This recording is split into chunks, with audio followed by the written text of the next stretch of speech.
Welcome to the Up Arrow Podcast with William Harris, featuring top business leaders sharing strategies and resources to get to the next level. Now, let's get started with the show. Hey everyone, I'm William Harris, the founder and CEO of Element and the host of the Up Arrow Podcast, where I feature the best minds in e-commerce to help you scale from 10 million to 100 million and beyond as you up arrow your business and your personal life. Really excited about the guest that I have today, Tiffany Wilburn. After 2 decades of leading global food and beverage marketing in roles such as CMO, SVP marketing, VP of marketing, and global brand director with brands like Nestle, Sazerac, and TGI Fridays, Tiffany Wilburn founded Clever Disruption. Based in Dallas, Clever Disruption is an executive marketing firm dedicated to helping food and beverage brands as well as agencies and SaaS businesses selling to F&B brands, capture attention, build strong connections, and increase conversion to boost both their top and bottom lines. If you're a food or beverage brand, agency, or SaaS business selling to food or beverage businesses, reach out to Tiffany. Tiffany, I'm really excited to have you here today. Excited to be here, William. Thanks for inviting me. Yeah, well, and I have to give a special thank you to Ted Rubin, best-selling author, keynote speaker, for making this introduction to us. So thank you, Ted. Thank you. I want to get into some of the good stuff. We're going to be talking about brand versus performance and breaking down the silos. Before we do, I have to give our sponsor message here. This episode is brought to you by Element. Element is an award-winning advertising agency optimizing e-commerce campaigns around profit. In fact, we've helped 13 of our customers get acquired, with the largest one selling for nearly $800 million and one that IPO'd recently. You can learn more on our website at element.com, which is spelled ELUMYNT.com. That said, on to the good stuff. I want to talk about some of the work that you've done. You've got a couple of really good case studies about how you've been able to, clever disruption, disrupt things in a clever way. The one that comes to mind first was Southern Comfort. Tell me what was going on with Southern Comfort and how you were able to help them. Yeah, so Southern Comfort was or is an iconic American brand. It's been around for about 150 years. Through that lineage, we'll call it, the brand has evolved quite a bit. It started as a high-class premium brand, and over the course of the century that it's been around, has really found its footing more in the bar, nightlife, youthful scene. Mm-hmm. When the business was bought by Sazerac from Brown Forman back in 2015, I believe, it really kind of was a dusty brand on the shelf. It had a very, very stable, loyal consumer, but there hadn't been a influx of new consumers into the business in quite a while. And so the challenge was, how do we elevate this brand back to its heritage status and bring new consumers into the business? That's the thing that a lot of legacy brands struggle with is that bringing new in life back into things, right? So what did you do that helped bring new life into this? Yeah, so it was a 3-prong approach. The first was repositioning the brand. At the time, the brand was very much positioned and targeted towards the first-time drinker, the 21 to 24-year-old. So it was a very sweet, very palatable product. Mm-hmm. The opportunity that we saw was to elevate the business or elevate the brand with a slightly more mature and experienced drinker, which would have been like the 25 to 29-year-old, which would allow us to put more whiskey in the product and create a liquid profile that better aligned with the whiskey category versus the liqueur category. So repositioning the brand was the first thing we did. The second was all around that product innovation. So the heritage product is the 60 proof, the red bottle, if you will, that everyone really knows. There was an opportunity with that whiskey elevation to introduce product innovation. So we introduced a product called Southern Comfort Black, which was a 70 proof. It had a higher percentage of whiskey in the product, and the profile was less sweet and more smoky, much more similar to like a Jack Daniel's or something that a consumer that had experience in the whiskey category would expect. And then the third thing we did was a creative consumer campaign. So we pulled the brand out of the bar and put the brand on the front stage, being the outdoor environment. And it really was a serendipitous time because it was during COVID and people were really, itching to get out of their home. And so bringing the brand out of the bar and bringing it outdoors with the campaign, Get Comfortable Outdoors, it allowed us to present the product in a totally different occasion use set than consumers were previously thinking about it. I love this. And these are some bold repositionings that are taking place here. I feel like with legacy brands, one thing that can be scary is repositioning in a way that doesn't alienate your core audience too. Yeah. How did you navigate that? How did you make sure that, the rest of the stakeholders were on board with making this new brand position statement in a way that wasn't going to alienate everybody? Yeah, I think honestly, having a differentiated product helps a lot because yes, we were repositioning the brand in total, but the 60 proof was still very much available and accessible to the base consumer who really was a diehard 60 proof consumer. I do think that having a differentiated product strategy that complements a repositioning helped us in that instance. Yeah, no, that makes a lot of sense. Last week's episode was with Tyson Drake, and he talked a lot about, from his perspective, these three different things that you can look at when you're trying to grow and expand. And one of those is new markets, new audiences, things like that, and new products. And I think that, to your point, if you can combine all three of them, then you're in the best bet, because you're combining new product with the new audience that you want versus just going to try to capture a new audience with the current product, which can be done well. I'd say Stanley Muggs has done that well, but it's harder to do without actually coming out with something significantly different from what you currently have. Right.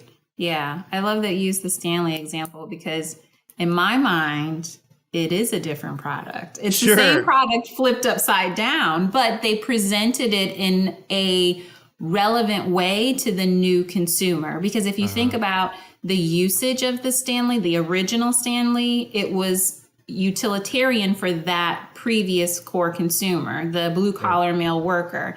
But when they flipped it upside down, they presented entirely different utilitarian usage for the now female consumer that they're targeting. And their color strategy has been very, very inspiring to just witness because it leans into, truthfully, the personalization trend that is over 15 years old, but still this demonstrates that it's extremely relevant today.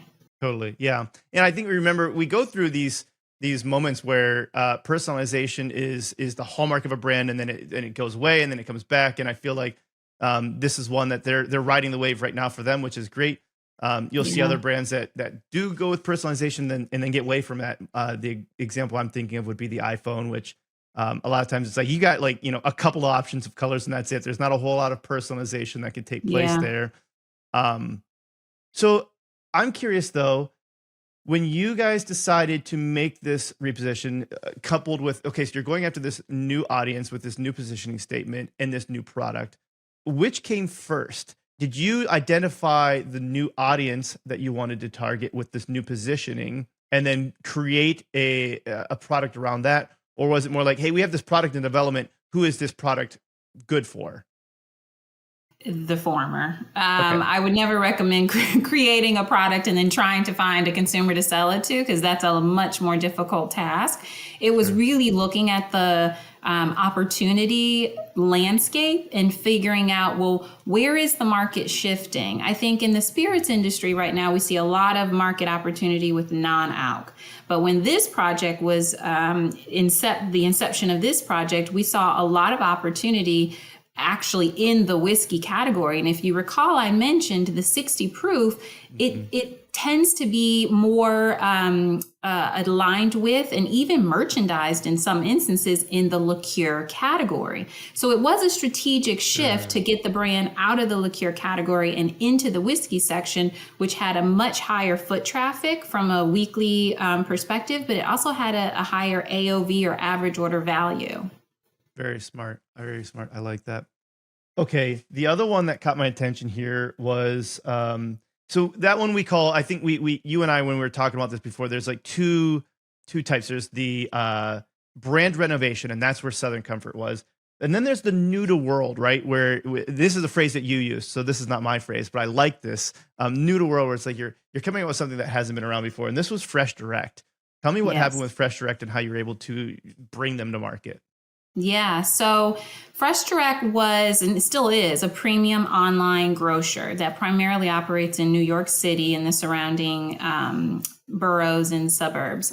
Their desire at the time was to drive profitability for the company because they had been in existence for several years. They were competing against Whole Foods, Fairway Market. Stuart Leonard is the retailer, I believe, as well. And what they were finding is consumers were coming to them because they appreciated their premium assortment, but they really had an opportunity to drive profitability as well. Mm-hmm. So because of the model being direct to consumer, there's no brick and mortar, they had higher operating model costs than just a regular brick and mortar grocery store that also sold premium products. So the opportunity was to come in and introduce a private brand program that would, one, even more so further differentiate their assortment from the Whole Foods and Fairway Markets of their trade area, but also drive profitability. And so what we started with was what I mentioned earlier, a true landscape analysis. What are the market opportunities that we see in our trade area? And I like to refer to that as our playing field. What are the market opportunities in our trade area? Who are the consumers that we think we have a viable opportunity of attracting and gaining consideration and then converting? What are those consumers seeking? And so with that as our foundation, we created a multi-category private brand solution that drove profitability, that increased their distinctiveness because it was only available at Fresh Direct, but it also delivered on their promise to their consumer from a corporate brand perspective of delivering premium assorted items. So that program, it entailed creating a new paper brand. So yes, everybody wants premium, but maybe you need to take a cut on the corner for your paper towel that you're purchasing, as an example. It involved creating a new olive oil program. We created the first ever pullet egg program. Do you know what a pullet egg is? I have no clue. No. Okay, so this is where storytelling and marketing come into play, hand in hand. So we were at a facility tour.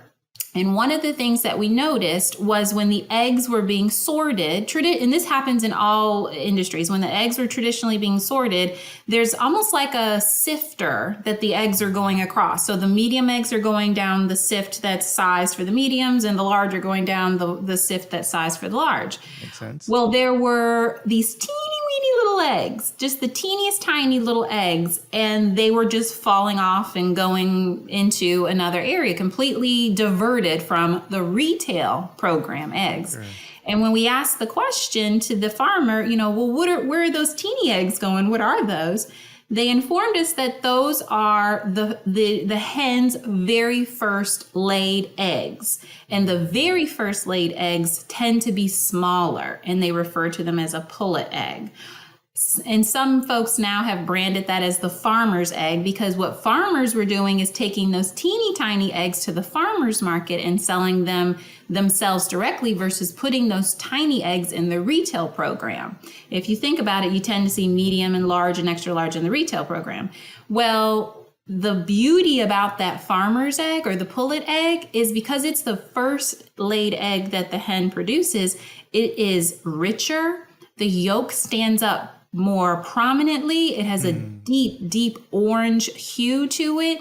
And the taste profile, it almost like some chef will say, I don't know about that, but I do think it really compares to what you would expect to experience from like a quail egg. And so there was so much differentiation in that tiny egg, that little pullet egg, that we said, we want all your tiny eggs.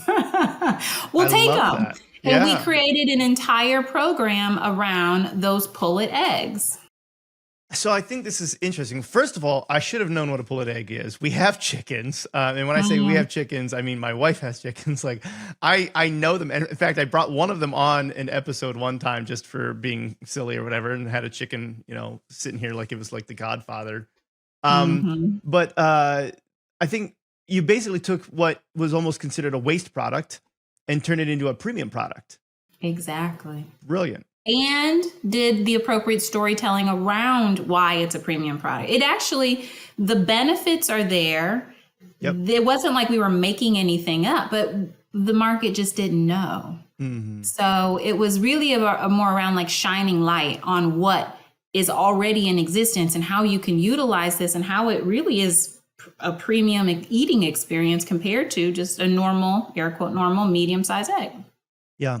So it sounds like this was a very successful endeavor for being able to do this for Fresh Direct. Yes. Is there anything you could point to within all of these options that was better than the others? Where you're like, okay, great, we've got the eggs, we've got paper towels, a lot of different potential options. Is there one that stands out? And maybe it is the eggs. As like this was the one that really ended up becoming the biggest success in that.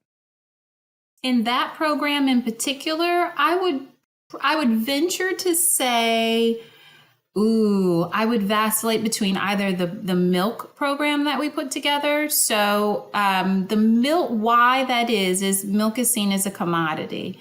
But consumers very often look at the milk price on the front page and decide where they're going to shop based on the price of those commodity items. It's in a lot of retailers, a strategy, those items are considered loss leaders. So they'll sell it at cost and know that they're going to make their margin on other items in the store that the consumer will buy. So milk, eggs, in most instances, bread, and sometimes even a produce or a protein can be considered a loss leader.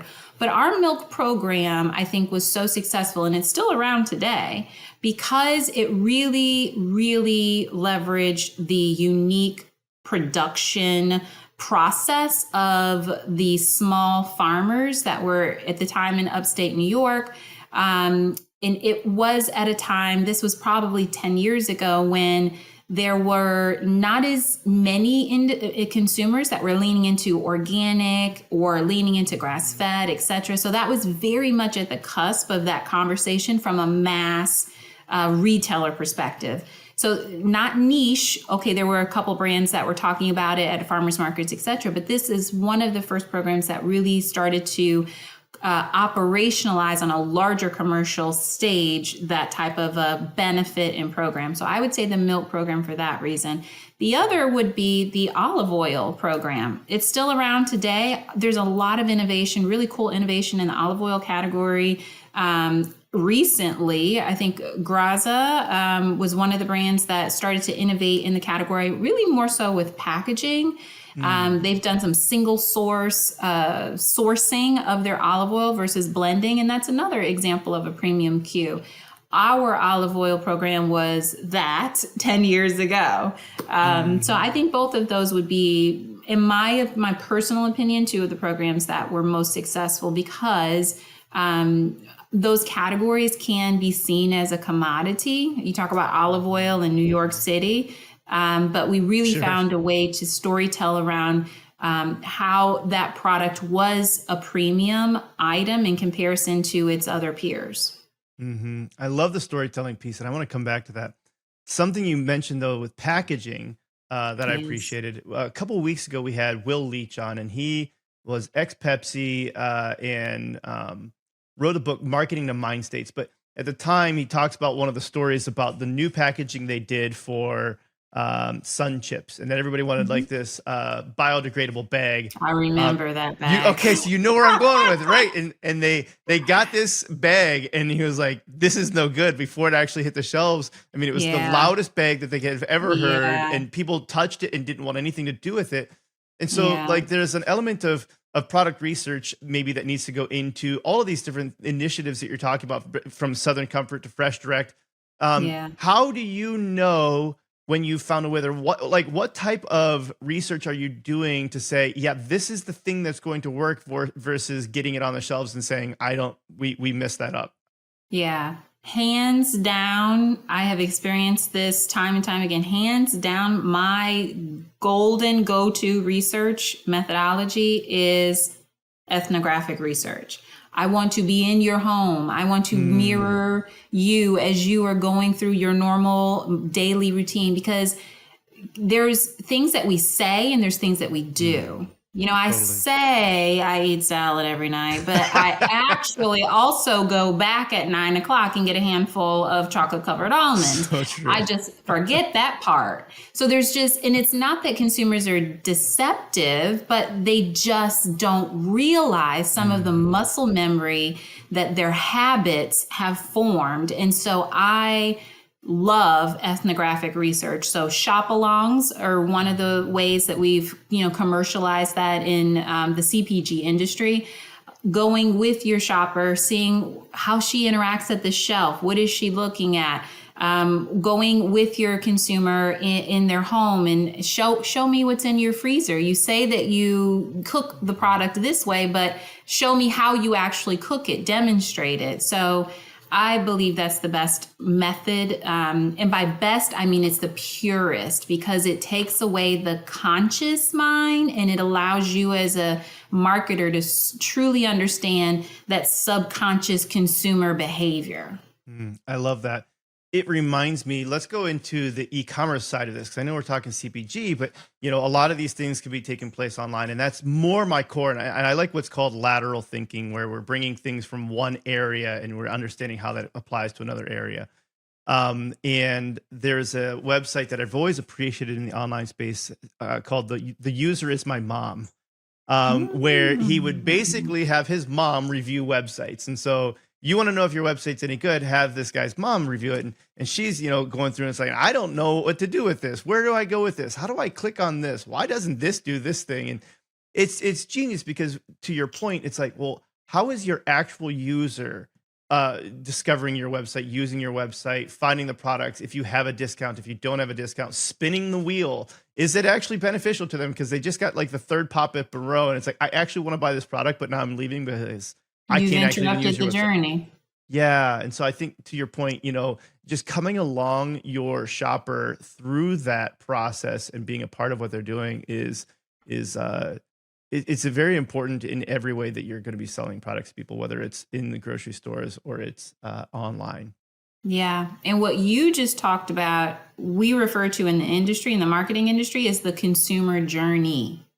Because there's many parts along that consumer journey that can push your consumer into a consideration mindset and then a conversion mindset, or I am irritated, or I'm frustrated, or now I don't think that they have that I need because I haven't been able to find it quick enough.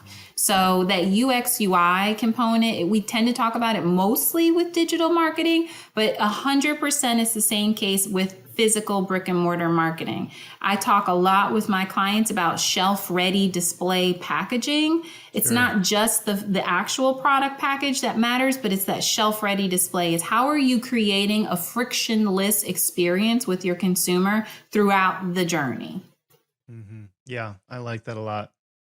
I want to look at, I like talking about successes. I also like talking about pivots. And there was a pivot that we had talked about with TGI Fridays. You're the interim CMO there. And there was an initial business ask that ended up kind of having to get changed a little bit. What was this initial business ask, and what did it turn into, and how did you navigate that? Yeah. So, another iconic American brand. I've worked on a lot of iconic American brands. You have defined my youth here, right? This is like all of these different things. I love it. We didn't even talk about Hot Pockets. We can go there. Oh, nice. We'll do that later. So the original scope of the work to be done with TGI Fridays was to reposition the brand for growth. And, the brand had been around for 60 years. It's a global brand. It is very much iconic. It really had its renaissance in the late 80s and early 90s with suburban sprawl.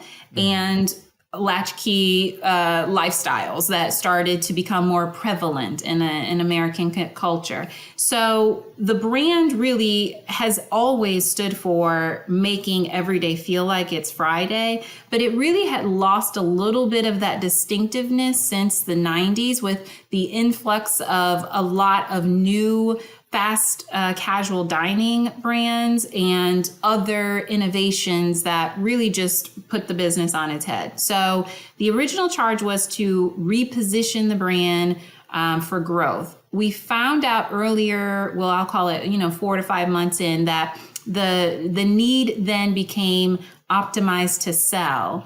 And that happens a lot in businesses. You get to a point in business where the opportunity costs potentially don't outweigh the investments that are required to reposition a business for growth. I think that's one thing that I have over my 20 years experience is people don't understand how much it costs and how long it can take to build a successful business and brand, but it can come down in a matter of seconds, with a consumer changing behavior or one viral tweet gone wrong.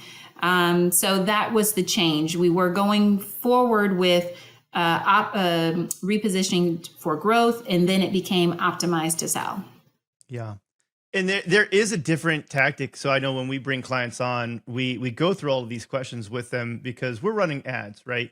Mm-hmm. And in order to run ads in the way that is going to be best for the business, there's a different approach that we're going to take if you're optimizing to sell versus optimizing to grow. You might be looking at a significantly different LTV to CAC ratio if you're wanting to grow and you're willing to be aggressive, and you're willing to have several months before you can break even. Whereas EBITDA becomes a much bigger focus point if you're looking to sell. And so yes, I fully respect that and how that needs to play out into all areas of marketing. What had to change when you guys made that shift? What are, aside from advertising things, what other things had to change within the business when you're looking at shifting from optimize to grow versus optimize to sell? Yeah, well, I think one of the first changes that we had to make was our creative strategy. You were talking about the paid media strategy, but the creative strategy also needed to change, where we were previously talking about a lot of brand campaigns. So talking about our brand equity and that Friday feeling, and really trying to, over time, repetitively create a concrete mental association with our consumers and the occasions that we wanted to go after. That was the previous approach. Then going to optimize to sell, to your point, it was about EBITDA. So it's about, okay, we need traffic to come in and we need it to be at a certain profitable threshold so that we are showing EBITDA growth. As long as you don't get rid of my brownie obsession, we're good. That was my number one treat there. Oh man, I loved it. Yeah. I don't think that one's going anywhere anytime soon because a lot of people like it. Good. So, what other metrics become more important when you're looking to sell a company of that size? EBITDA being a big part of that, but what other things are you looking to do, even from the creative standpoint, if it's less about that you're trying to cause to happen? A lot more focused on performance marketing versus brand marketing. So I know you mentioned that earlier on, but that's one of the key differences. And performance marketing tends to be more focused on the conversion, the lower part of a traditional funnel. And brand marketing tends to be more long-term mental association in the hearts and minds of your consumers. And so a lot of the things that we needed to do once the business needs shifted to optimize to sell were very focused on conversion, which if we go one layer higher is traffic. You need to get people in the funnel and move them through the funnel even faster than if we were talking about a brand marketing challenge. Yeah.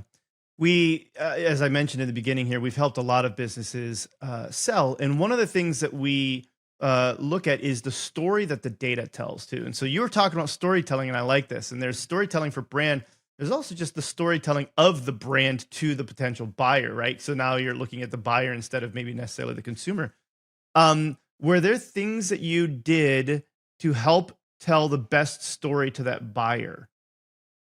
Yeah, so we did continue on with some of the necessary brand equity work. And so I work with brand pyramids very much in my profession. And so a brand pyramid is a strategic document that lays out a lot of key things that are going to influence your creative strategy, your product strategy, your merchandising strategy. So we still needed to do that work in order to support the new business owner. So that work didn't change. Yeah, yeah, no, that makes sense, and that's good. I think there's just that idea of being able to show that the business is doing what it needs to do to the consumer as well, right? Right. And what the business truly stands for in the hearts and minds of consumers. Right. And you know what, another thing I would say is the consumer work. We started the consumer work knowing that we would need that as an input to brand marketing campaigns, but we still needed the consumer work to demonstrate the market viability for the concept, because essentially we're sizing the market opportunity. So if we're going to go after William, and William as a cohort or consumer persona equals 100 million, and Tiffany as a consumer persona equals 200 million. Look at this, look at that. By targeting the Williams and Tiffany's of the world, you have a $300 million business. Yeah, no, that's brilliant. I like that. I want to dig into some of the tactics and practical things that you worked on. One of the things that we were talking about for you is you talk about balancing the flywheel, which I really Yes. appreciate this concept, this flywheel versus the funnel. Tell me what you mean when you talk about balancing the flywheel. Yes. So the marketing funnel or the awareness funnel is what a lot of marketers traditionally use, because it's a traditional model to visualize the stages of how the consumer is moving through the experience with your business. So they're starting at awareness. And some of the exact terminologies will differ, but for avoidance of doubt, I'll use my own terminology that I've always subscribed to. So they start at awareness, and then they show some sort of interest in the brand or proposition that they've become aware of. Then they move into consideration. So maybe they're doing a little bit more research. Maybe you see them coming and going on multiple owned channels that you have, because you've dropped that pixel. So you know that they've gone to your Instagram, you know they've gone to your homepage, and maybe they've spent a little bit more time on that second or third time coming to your homepage. The next stage is intention. So maybe they're signing up for a newsletter. These are just signals that show you where they are in the funnel. Maybe they're signing up for a newsletter. Maybe they've signed up for your SMS program. And then there's purchase. The final point of the marketing funnel, the traditional funnel, is loyalty. And so that's when you see that consumer come back repeatedly. And you also tend to see that consumer demonstrating some sort of advocacy for your brand. So advocacy can be demonstrated by writing a review. It could be by following you on a social platform. It could be by organically talking about your brand and putting a hashtag out there. But loyalty can be demonstrated in a few different ways. The flywheel is a more modern, and I will say recent, approach that really looks at the consumer brand interaction as less linear and more fluid and more continuous. And it really it strives to visualize the momentum of what a happy consumer can do for your business through retention and referrals. So the flywheel model is really, the focus is on creating happy consumers. And when you have happy consumers, the first thing you need to do is attract those potential consumers, and you're doing that through interactions and visual content, but you have a omni-channel strategy. So you need to attract your consumers in a variety of touch points, some earned, meaning PR or word of mouth, some owned, meaning these are the channels that you have domain over, and some that are paid. Then the second is engagement. So you're building a relationship with those consumers. You're getting them to engage with your brand in more meaningful interactions. And so this is where you see more experiential marketing coming in. Maybe you see influencer marketing touching. And then the third stage of the modern flywheel is what I refer to as delight. So it's ensuring that your consumers have a positive experience and then they become promoters of your brand. The reason that I like a flywheel versus a funnel is it's a true discussion. It's a dialogue. It is, to my earlier comment, like it's a continuous process. You're continuing to feed the relationship that you have with your consumers, and the consumers are feeding into your business versus the funnel. It's a bit more linear in that you get them to become aware, you get them to demonstrate interest, consideration, and if you even listen to the examples I used, you could visualize how it's more of a one-way interaction until they get to purchase. Mm-hmm. Yeah. I like the concept because as a human being, I feel like the thing that we understand the most, and I believe that we were created to be relational beings. And so I feel like these relationships we have are the things that really stand out as the best metaphors. And when you think about a relationship, let's say you meet somebody, and if all you're doing, there's an awareness that takes place, right? But if all you're doing, let's say that after there's like a purchase or after there's an event or like, okay, first date or something, you send out 30 text messages about like when our second date is going to be, it ruins the relationship in a very significant way. But I feel like that's what we do to customers a lot of times where, great, they made a purchase and the next thing we're to do is barely even they've gotten over the purchase. They maybe haven't even received their item and they're already seeing ads now for what we want you to buy again now or buy the second time. And it's like, you haven't taken the time to actually develop that relationship. And I think that is a big piece that's missing. And I notice it when we look at LTV. So this is the hard part about this is the analysis on this has to take over many, many years. But if you do look at it over the course of many years, I think that you'll see that there's a significant difference between the lifetime values of customers that you invest in a relationship with versus just the customers that you invest in, like you said, to a point, performance marketing. Great, here's another ad for you to retarget. You just bought, so I know that you're going to buy again. So I'm going to just hit you over and over and over and over and over again with more ads to buy.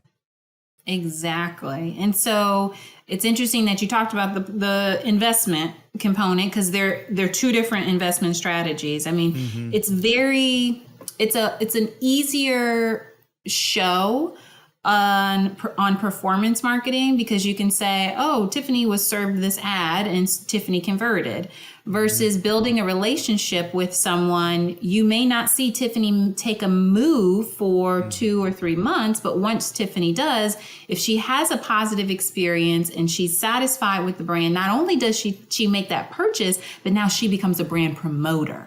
And then your ROI is going to continue to go down. So now the fact that Tiffany is the ad that tells William, you got to buy this widget, you didn't even have to pay to get William to buy the widget. So it's a long-term versus more shorter-term investment model. But to your point, in the long run, the flywheel pays for itself.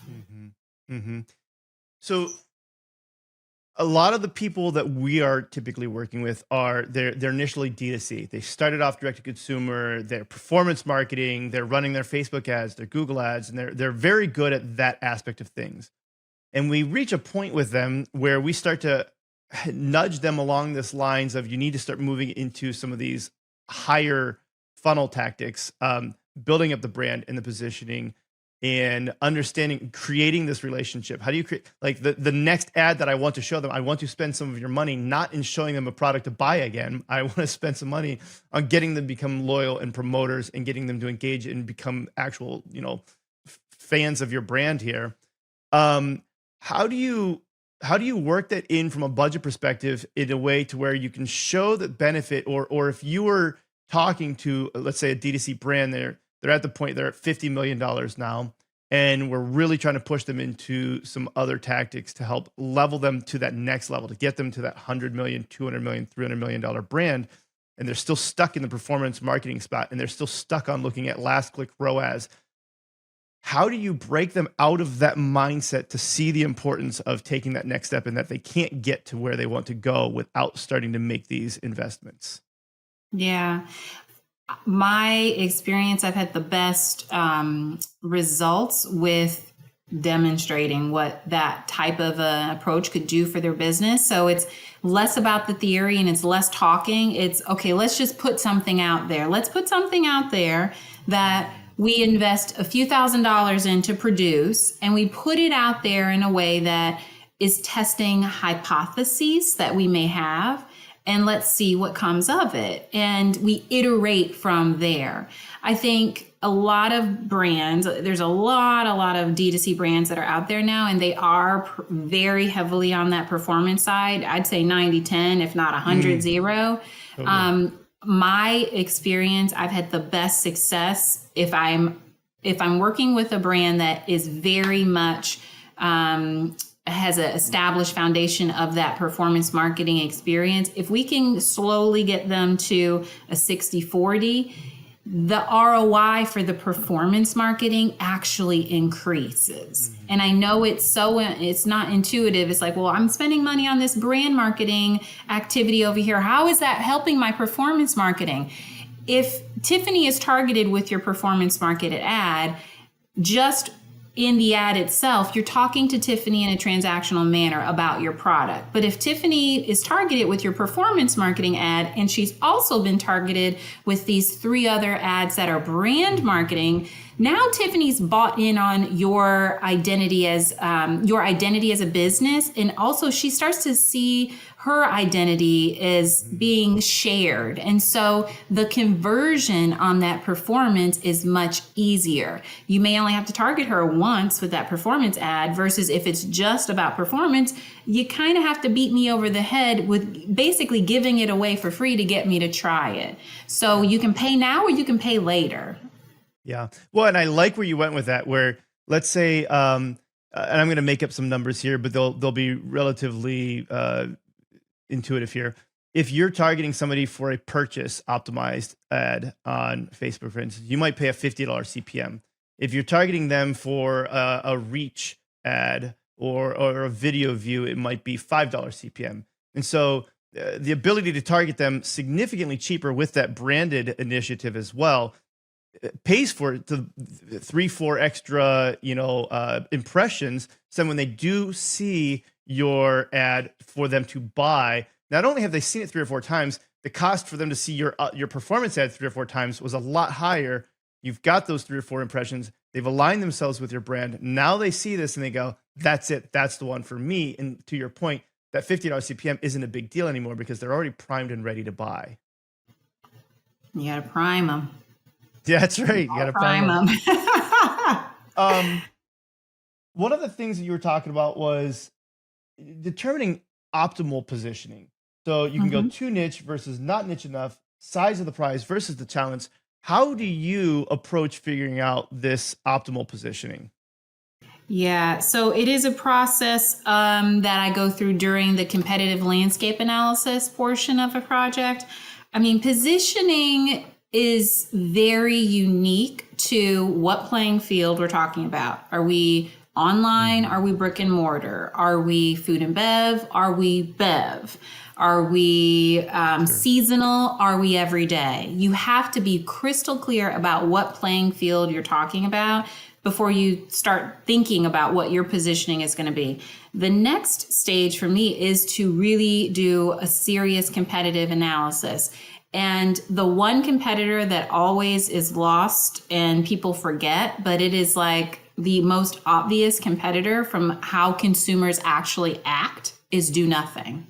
Mm-hmm. Sure. Yeah. I'm just gonna keep using this raggedy widget because I know it and it's here and why not, versus take a chance on something new. Knowable pain versus unknowable. 100%.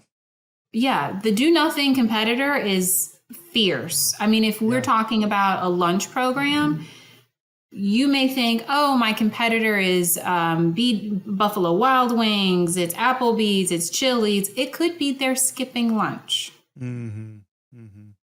So you have to be very diligent about doing a competitive landscape analysis and leave no rock uncovered.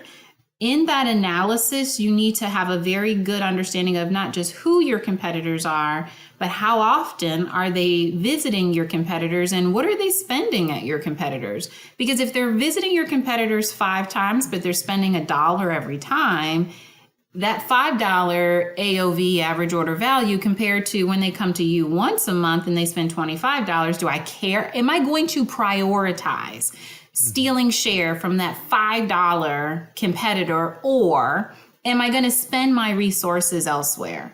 So that's all a part of the competitive landscape analysis. And that work leads to positioning. And so positioning in my business is all around what is distinctive about your business, meaning you can't get that anywhere else exactly how they're doing it.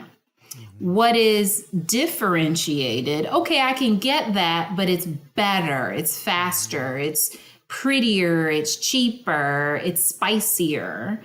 And then the third is very much tied to like your personality, your tone of voice. So it's more about the how. How are you demonstrating your differentiation and your distinctiveness? I love that. There's another book that I really like called Brand Intervention by David Breyer. I don't know if you're familiar with him. Damon John wrote the foreword. Really interesting book. And he talks about if everything you're saying is cliche, then you're not building up your brand. You're just building up, the industry. And I probably butchered the quote, but it's something along those lines. If everybody's saying our eggs are organic, then you don't have organic isn't a differentiator anymore. And it reminds me of 7-Up, and I really appreciate the way they did this, where 7-Up was like, hey, it's Pepsi, it's Coke, Pepsi, and us. They're like, we're the Uncola. It's like, what's the Uncola? Like literally That's almost their basically made up a word. yeah. Right. But they came up with something that was so different that they're like, oh, now there's this share of mine that I could think of in my mind. I'm like, do I want cola or Uncola? And now it just like narrowed the choices down from, okay, there's Pepsi, Coke, them. Now it's just 2 options. There's cola or Uncola. Yeah, that's a great example. I hadn't heard that one. Yeah. What about we were talking about the difference between different eyeglasses. What do you mean by the difference between different eyeglasses? So I wear a lot of eyeglasses. I have a lot of cheaters around my home, and we were having a conversation around my eyeglasses. I literally sitting in front of me today, I have 3 and I only have 2 hands. So I'm going to hold these 2 plus the ones that I'm wearing. So what we were talking about is from a differentiation perspective, these Cadis eyeglasses are not differentiated from these Xena eyeglasses. They both are cheaters. They help me see the screen. They both have the blue light technology, so it keeps the glare down as well as the blue light from the screens. So there's not that much that's differentiated. But what is unique about Cadis is their positioning. They've decided to position their business to target the over 40 crowd who doesn't want to be frumpy, who wants to have a little bit of style, who's a little bit of a rock and roll individual at their heart. And they found a way in a very crowded category, optical lenses, to differentiate their product, even though the product is basically the same. And so that's what we were talking about, is their unique positioning in a crowded market.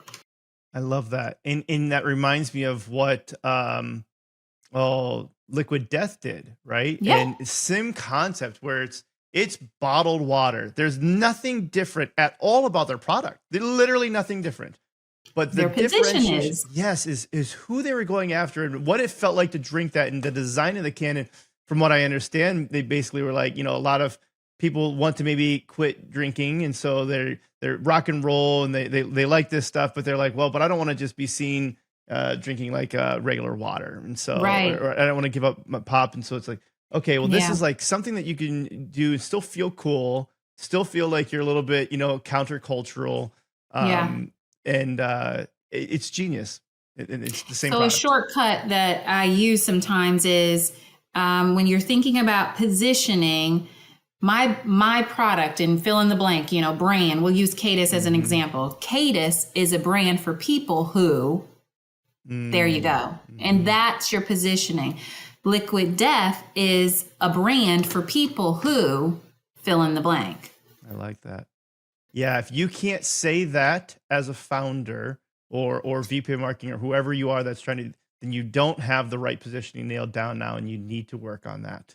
I can tell you that that's going to make my job a lot easier on the performance marketing side. The advertising we can run for you is going to be significantly more effective if you can say that in a way that differentiates yourself. Exactly.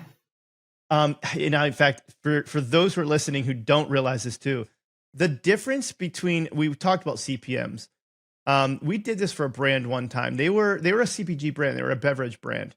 And ex-Pepsi executive founder, like really, really smart. She knows her stuff. But the cost to acquire a customer when we started was around $12. And I really wanted something along the lines of what you just said, where it's like, okay, right now the differentiation was very, very much feature focused. And it's like, that's okay. Like, I need to get into the emotional buyer who is actually buying this and why they're buying this. Same campaign, same ad set, just a different ad within all of those same things. The cost to acquire a customer went down to like $1.43. I could be off on the exact cent, but it was $1.47, $1.73. It was something like that. It was $1 something. Everything else was exact same targeting, same everything.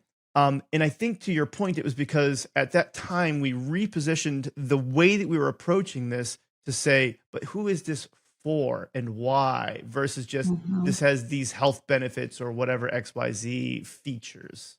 Exactly. Another example, my business, Clever Disruption, that you talked about, it's a marketing firm or a creative business solution firm, but Clever Disruption is for people who aren't afraid to get creative. It is for people who like innovation, people who welcome thinking in a different way, people who are strategic and bold. Clever Disruption is for people who are not afraid to get creative. I love that. I used to say that I like to think outside the Tesseract because the box was too three-dimensional for me. I need the four-dimensional. Yeah. I want to talk a little bit about science and philosophy then. We were talking about consumer psychology and how you said people are your widget, cultures, behaviors. What do you mean by people are your widget? Yeah, so I have been a bit of a unicorn my entire career with my peers because all of the folks around me tend to have gone to business school. They're a traditional MBA. Their approach to business is very much focused on business first. My education has very much been centered on the consumer, the person.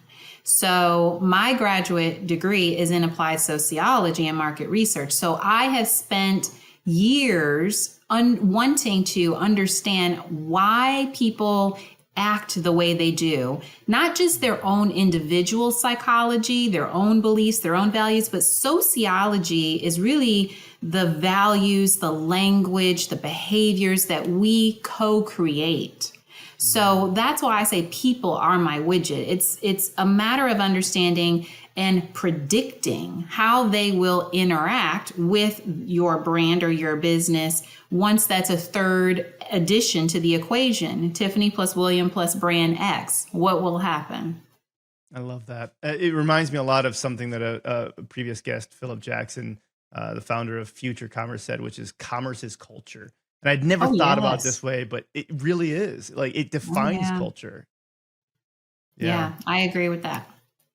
When we talk about brand versus performance, you and I wanted to talk about the importance of brand marketing and performance, that it can't be in silos. How do you break down the silos between the two in an organization where there's oftentimes separate P&Ls, there's separate budgets, there's separate teams? How do you break that down so that way it's one cohesive thing?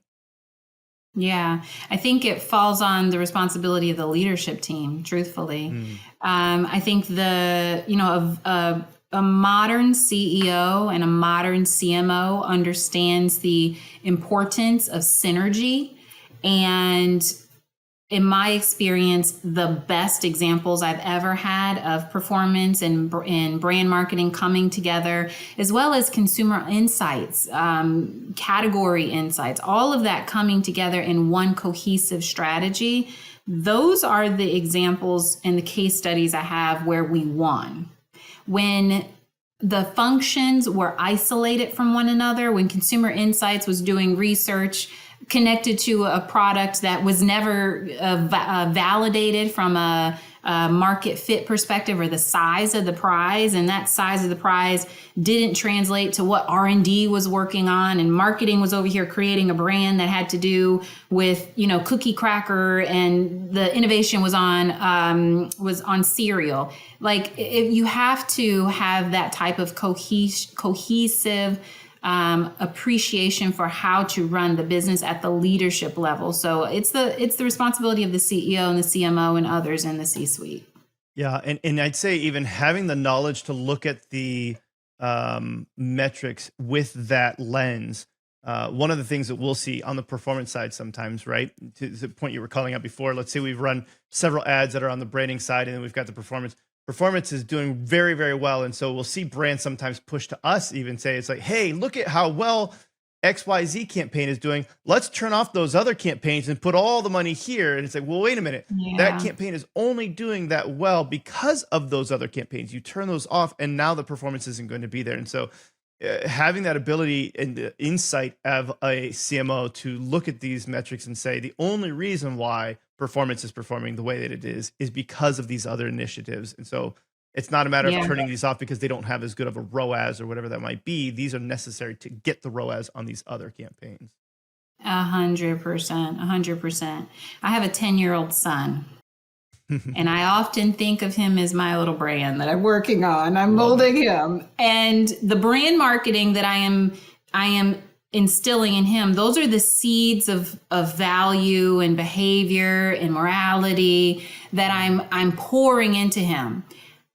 I don't know if I'll ever see the ROI on that work, but what I do see is the performance related ROI when he's in school and he's making those right decisions, and it's the point of truth. He's demonstrating to me through his performance that the branding work that I have done over the course of his 10 years does work. Now, if I didn't do that brand work, the performance would fall short. Mm-hmm. Mm-hmm. If it's the classic, if you believe that this chair will support you, you'll go ahead and sit down. But if you don't think that it's going to support you, you're not going to sit down on that. It's like what you're believing within the core of those things show up in the actions. And to your point, it's like what you're doing on the branding side shows up in the performance. And so you have to look at it with that lens. I like that. I want to transition into the Who is Tiffany Wilburn section, because I really appreciate getting to know the personality and the individual and the human being behind things. One of the things that you and I were talking about is you were talking about presence and non-attachment. And you said this is, I think it's from a book called the Yamas in Niyamas. I will be the first to admit I know nothing about what you're talking about here, and I would like to hear more. But what is this idea of attachment, non-attachment, and presence here? Yes. So I am a big yogi. I have been in the yoga community probably for 25 plus years, whether that was an individual practitioner. I taught yoga for almost 10 years. I've traveled around the world practicing and teaching yoga. So I'm very much steeped in the beliefs of the community. And one of the preeminent foundational books that most yogis are aware of is the Yamas and the Niyamas. And that book talks about various principles that apply to yoga, but really they apply to life. And one of the principles that I have really leaned into a lot when it comes to business, when it comes to managing teams, is the principle of non-attachment. And non-attachment is, the premise is that at the root of suffering is connected to attachment. When you attach yourself to an ideal outcome and that outcome doesn't materialize, you suffer, you have grief, you feel sorrow.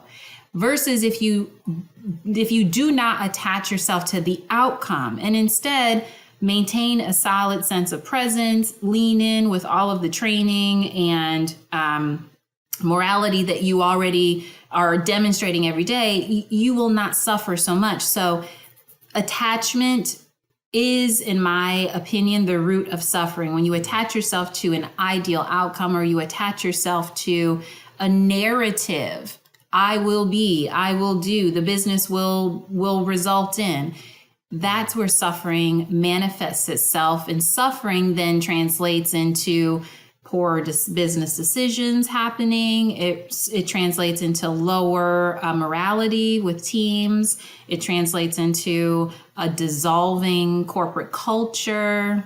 So I like that. There's, well, I haven't read that. I'm a Christian, and so I read the Bible very extensively. And so there's a lot of interesting things that you just said that I was racing my mind. And so I don't think I've shared this publicly. I've shared it in like small groups, but I'm going to share it right now because I like where this is going and see what you think about this. In the Bible, it talks about die to self. Very similar concept here. And it says that we are vessels unto honor, and a vessel by definition is a container. That's just what a vessel is. And so we are, let's just say, vessels of the blood of Jesus Christ. And so I am not necessarily expecting you or anybody else to necessarily agree with it. I'm just saying, follow me with this train of thought for a second.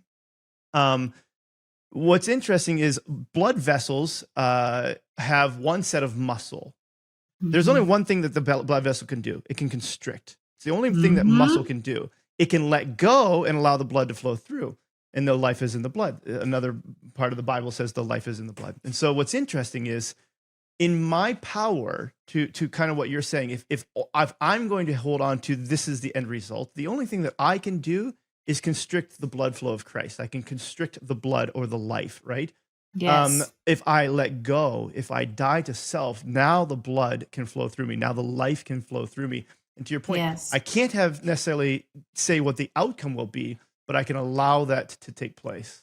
Yes, it's exactly the same. Exactly Love the that. same. It's about letting go, non-attachment. That's Mhm. it's beautiful. I love that. You also told me about your favorite time of day is in the Mm, early morning when you can hear the songbirds sing. Why yes. is that your favorite time of day? Now, a lot of different times of day, and I'd say that's a great time of day, but why that time? I've always been a morning person. I was never that person that pulled all-nighters in college or, I mean, a Never? late night, never. Never in my entire life have I pulled an all-nighter. No, Good for you. no. I am most creative in the morning. I am, I am a lucid dreamer as well. So when I wake up, I remember all of the richness of my dreams. And morning to me signifies a new opportunity. It's a blessing that you've been given the opportunity to live life another day. And the songbirds for me are important because songbirds only sing when they're not in a state of stress, when there's no predator around to attack them. If you think about it logically, an animal wouldn't draw attention to themselves if they thought there was danger. And so for me, the songbirds signal relaxation. I love it. I will even say that when I'm having a particularly stressful day at work, I will put on they've got their 1,000-hour things on YouTube or whatever, right? Where it's just Yeah. endless nature sounds with songbirds. I really do appreciate that sound of just the little chirping and the rain and everything. Yeah. I can see how that feels relaxing, and maybe something that's in us where it felt relaxing to us then as well. Let's just even go back to biologically speaking, 1,000 years ago. If you heard the songbird singing, they don't see necessarily a predator. It means there's probably not a predator for you at that moment too, and so it is a good sound, isn't it? It's a subliminal message for Yeah. us as a human being to relax. There's no danger around. I like that. There's a quote that you live by, and you actually have this on your website as well here. Don't be afraid to get creative. Yeah. Why is that the quote that you have almost kind of like centered around? I love that quote. And I came up with that quote myself. It was a little bit of Mm, self-talk at one point in my life. And today it's a rallying cry for others around me who subscribe to that belief, or they want to lean into it even if they're not there yet. But why it's important for me is I have a lot of conversations around vulnerability and risk with a mm, lot of folks, whether it's a business owner I'm talking to, whether it's a new manager that I'm coaching. Everyone is reluctant, or I'll say a lot of people are reluctant to put themselves in a place of vulnerability. And that seems like a big risk. But without vulnerability, we cannot learn. And if we do not learn, we do not grow. And I am mm, very much a growth mindset individual versus a fixed mindset individual. And so when you get over fear and you embrace vulnerability and you lean into authenticity, I think amazing things can happen. I have personally had that happen for myself when I let go of the outcome that I think is going to unfold, and I am not afraid to get creative, whether that's taking a new project opportunity when I was on the corporate side, or even starting Clever Disruption and being a founder. Again, this is the second time I've done my own business. There's a lot of reluctancy, I think, in our society, especially for women, especially for Black women, to stay the course and to play it safe and to not ruffle feathers and to not rock the boat. But to my earlier comment, if we're not growing, in my opinion, if you're not growing, you're slowly dying. And if you're not growing, you're not learning. So don't be afraid to get creative. um, I hear a lot of philosophers talk about the light illuminates things. With light, we can see everything that's around us, but where the light doesn't touch, there's darkness, and that is a scary thing. But that is where you learn, right? Because that's what you don't Yeah. currently know, and you need to go into that darkness to see what's there now. Yes. Um, and I appreciate kind of like how you took that there. Why do you think that you said specifically for Black women that it's hard Mhm. to to to break out and go through that and to stay the course? You said Yeah. why is it hard for people in general, but why specifically for Black women is that harder? I think it's a matter of authenticity and being afraid of being your authentic self, not only just in a corporate environment, but just in the world. Because there's perceptions of what your authenticity might mean to someone else versus what it means to you. So I think one thing about me personally, I've always worn my hair for the last, I would say, 20 years in a very natural state, whether that was when I was loose natural, which is just when my hair was curly, or now I have what are called locks.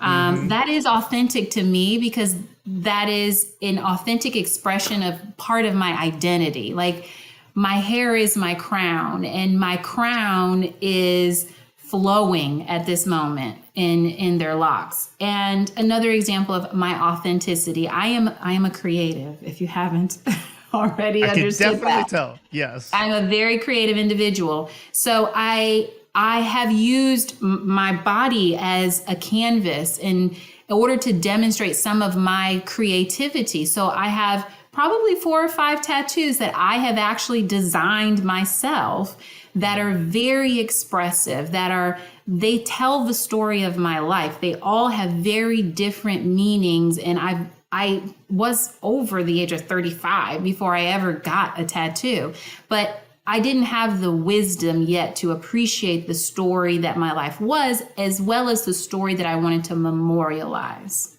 Mm.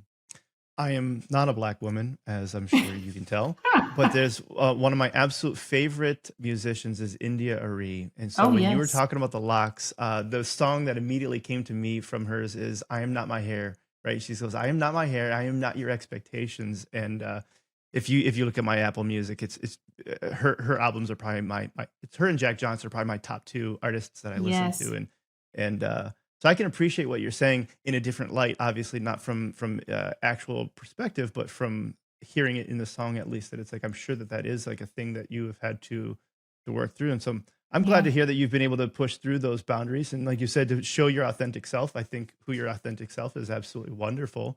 Yeah. Um, if there are people who are struggling with being able to show their authentic self, Yeah. what are tips that you have to help them to break through those struggles or those fears?